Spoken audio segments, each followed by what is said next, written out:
ಆರಾಧ್ಯ ದೈವ ಸಿದ್ಧಲಿಂಗೇಶ್ವರ ಹಾಗೂ ಸುಬ್ರಹ್ಮಣ್ಯೇಶ್ವರನ ಮನದಲ್ಲಿ ನೆನೆದು ಇಂದು ಸಿರ್ವಾಳ ಗ್ರಾಮದಲ್ಲಿ ಸಿದ್ಧಲಿಂಗೇಶ್ವರ ಜಾತ್ರಾ ಮಹೋತ್ಸವ ಪ್ರಯುಕ್ತ ಶ್ರೀ ಗುರುಪಾದ ಲಿಂಗೇಶ್ವರ ನಾಟ್ಯ ಸಂಘ ಮುತ್ತಂಗಿಯೂರು ಒಡ ಹುಟ್ಟಿದವರು ಅರ್ಥಾರ್ಥ ಮನೆ ಬಿಡಿಸಿದ ಹೆಣ್ಣು ಎಂಬ ಸಾಮಾಜಿಕ ನಾಟಕವನ್ನು ಅಭಿನಯಿಸ್ತಾರೆ.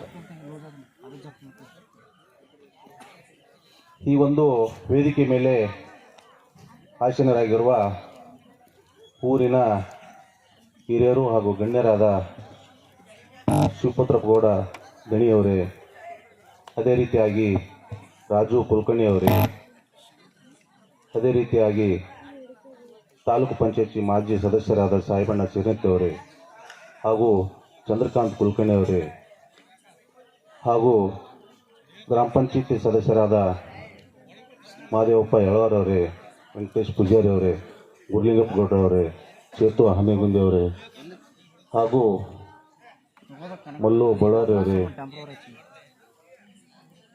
ಮತ್ತು ಈ ಊರಿನ ತಂದೆ ತಾಯಂದಿರು, ತಮಗೆಲ್ಲ ಗೊತ್ತಿರುವ ಹಾಗೆ ಸಾಮಾಜಿಕ ನಾಟಕ ಅಂದರೆ ಒಂದು ನೀತಿ ಪಾಠ. ಏನು ಕಥೆಗಾರ ನಮ್ಮ ಜೀವನದಲ್ಲಿ ಬರುವಂಥ ಸತ್ಯ ಘಟನೆಗಳನ್ನು ನಾಟಕದಲ್ಲಿ ಬರೆದಿರ್ತಾನೆ. ಒಂದು ಕೆಟ್ಟ ಪಾತ್ರ, ಒಂದು ಒಳ್ಳೆಯ ಪಾತ್ರ. ಒಳ್ಳೆಯ ಪಾತ್ರಕ್ಕೆ ಏನು ಗೌರವ ಇರುತ್ತದೆ ಅಂತ ಈ ಒಂದು ಏನು ನಾಟಕದಲ್ಲಿ ನಾವು ನೋಡಿ ಕಲಿಬೇಕಾಗ್ತದೆ. ಮತ್ತು ಒಳ್ಳೆಯ ಪಾತ್ರದಲ್ಲಿ ಅದಕ್ಕೆ ಎಂಥ ಗೌರವ ಇರ್ತದೆ, ನಾವು ಜೀವನದಲ್ಲಿ ಅಳವಡಿಸ್ಕೊಂಡ್ರೆ ನಾವುಗಳು ಕೂಡ ಸಮಾಜದಲ್ಲಿ ಒಳ್ಳೆಯ ಗೌರವಯುತವಾಗಿ ಬರಲಿಕ್ಕೆ ಸಾಧ್ಯ ಅಂತ ಈ ನಾಟಕದಲ್ಲಿ ತೋರಿಸ್ಕೊಡ್ತಾನೆ.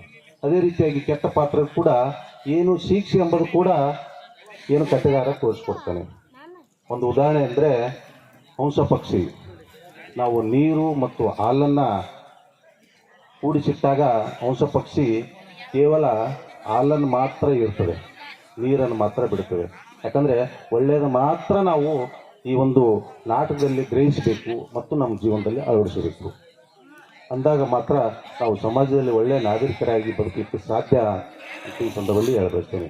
ಮತ್ತು ಈ ಒಂದು ಸಿರ್ವಾಳ ಗ್ರಾಮದ ಕಲಾ ಪೋಷಕರು, ಕಲಾ ರಕ್ಷಕರು ಅಂತಲೇ ಈ ಸಂದರ್ಭದಲ್ಲಿ ಹೇಳ್ತೇನೆ.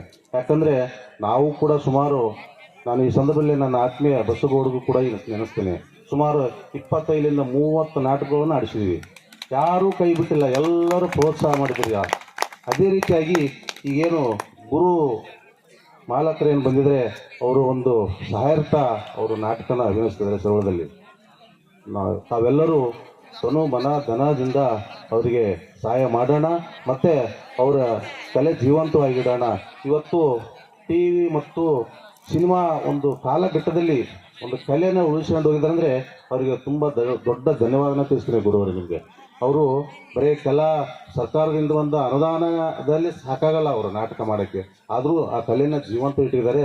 ಅವರಿಗೆ ಮತ್ತೊಮ್ಮೆ ಧನ್ಯವಾದ ತಿಳಿಸಿ ನನಗೆ ಮಾತನಾಡಲು ಕೊಟ್ಟ ಎಲ್ಲ ತಂದೆ ತಾಯಂದಿರಿಗೆ ಪಾದಗಳಿಗೆ ನಮಸ್ಕರಿಸಿ ನನ್ನ ಮಾತನ್ನು ಮುಗಿಸ್ತೇನೆ. ಎಲ್ಲರಿಗೂ ನಮಸ್ಕಾರ.